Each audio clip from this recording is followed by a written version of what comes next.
Hello and welcome back. Just finished. I've coated both sides now, both been clothed, and just finished sanding this side ready for its second coat. Cut a bit of cloth for that wing tank. While I got some stuff in the brush out, I should do both of them. Make certain you go over well with sandpaper. So feel it with your hand, because you'll be surprised. You won't see some of it, but you will feel it. So, you know, that's a sort of 240 grit. That's all I'm using. This is quite easy to sand, this easy coat. I had a sort of little blob there, blob hair, where the resin had run round a little bit. Sanded off nice and easy, so you know that's nice and easy to use. Alright, so I was going to carry on with that. Hopefully you can hear me a bit better because I've got the new microphone on. Right, I had a question. I did answer the chap. Asked about using this stuff with micro balls, is it called? I have got some around there somewhere. I've used them before for filling. Whether you'd get away with less coats. I've got to be honest, I did have a go at it before. I have used their micro balls, and I didn't really get on with it too well, but in principle that's quite a good idea. So I'm not gonna rule it out just because it didn't suit me. Some of the other stuff you might find is good, but what I found is you couldn't brush it on like I do with the liquid. What you had to do was put it on and use it with like a credit card, a spatula, whatever you want to call it, and it seemed alright. It seemed to me like I ended up with more on than I wanted though, so I don't tend to do it, but it might be a method that some of you find good.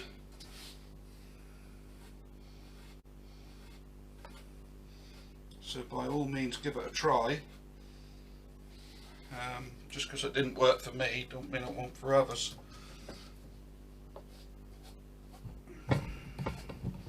And then micro balls are very light, so they aren't adding a lot of weight, and you can actually squash them down and crush them down. You can make it into a paste.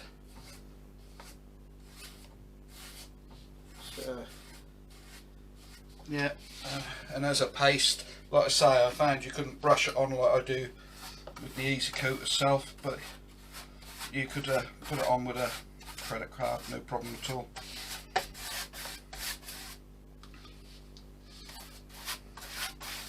So this is exactly the same what I'm now doing now as we've done with the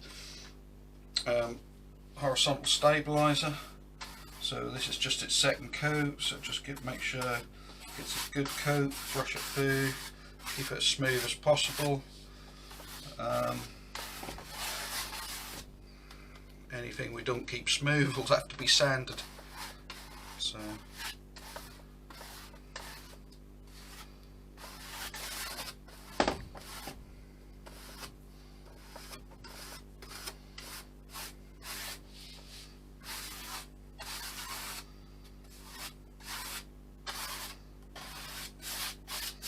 still soaking in quite nicely.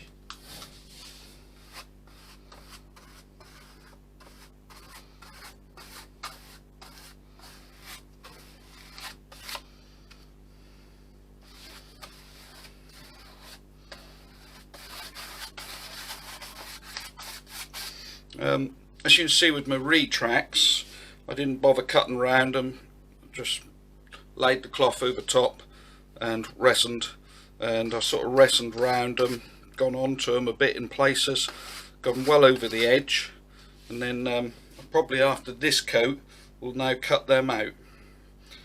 So that will slice ever so easy through this fiberglass, and basically I'll probably then bring the wheels up and then on the next 2 coats, when I give them their 2 coats, I'll also paint the inside of the wheel wells just with this. I won't mat the inside of the wheel wells, there's no need, but that'll just protect the wood in there and give the paint something to go on. So that'll just do a nicer job of them. So you can guarantee they'll get water in them, so yeah, take off on wet grass or anything like that, so you don't really want to leave the wood bare. Obviously you want it painted in there anyway, and if you paint straight onto the wood, it'll just soak it up and just look horrible. So just a couple of coats of this in them, and that'll just finish them nicely. So.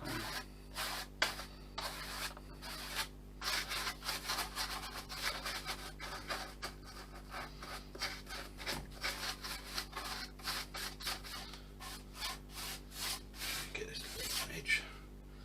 Yeah. Right. This video is only a short video today. This is only going to take a few minutes, as you can see.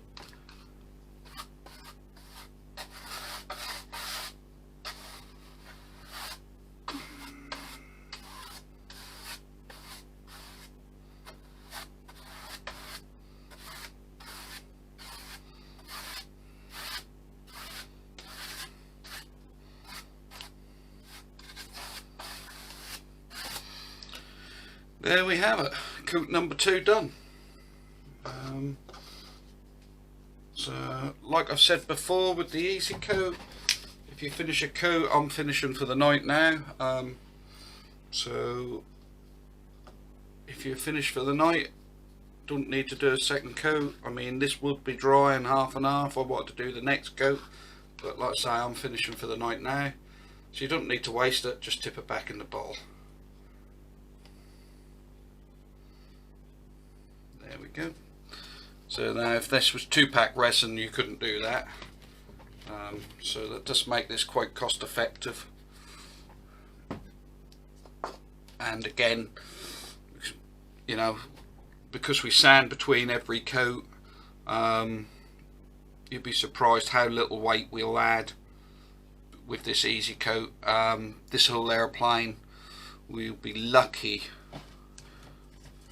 I don't think we might just use a bottle. It's 500 ml in a bottle, so you're talking, well, if you create that into weight, then it's probably 500 grams, which is half a kilo. But by the time you sanded it away, I would be surprised if the whole of the fiberglass adds more than about 250 grams to the weight of the airplane. I'd be interested in doing an experiment on that one day. We might have to do that actually. It's not a bad idea. Actually weigh the part before we fiberglass and see what we come out with total weight afterwards and see how much we add. But like I say, I would say that to this size airplane we'd be lucky if we add 250 grams to the whole airplane on this covering. So yeah, yeah,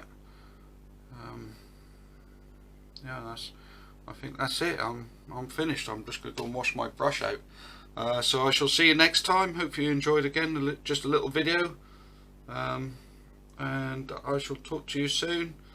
I'll do probably a couple more coats of these, and I shall bring you back on when we start looking at fitting the tailplane to the airplane.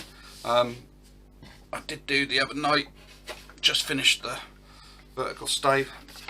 horizontal stabilizer off. Near enough done. So as you can see, that's had to be added and that. I think I showed you them glued together on the last video. So they were sitting drying. There's a little bit of filling to do on this, some sanding yet just to finish off, but I'm pretty happy that I got the general shape and it looks straight. So we're getting there now. So that will be ready to go soon. Yeah, so just keep cracking on. Alright, nice to talk to you, and I'll see you next time. Bye bye.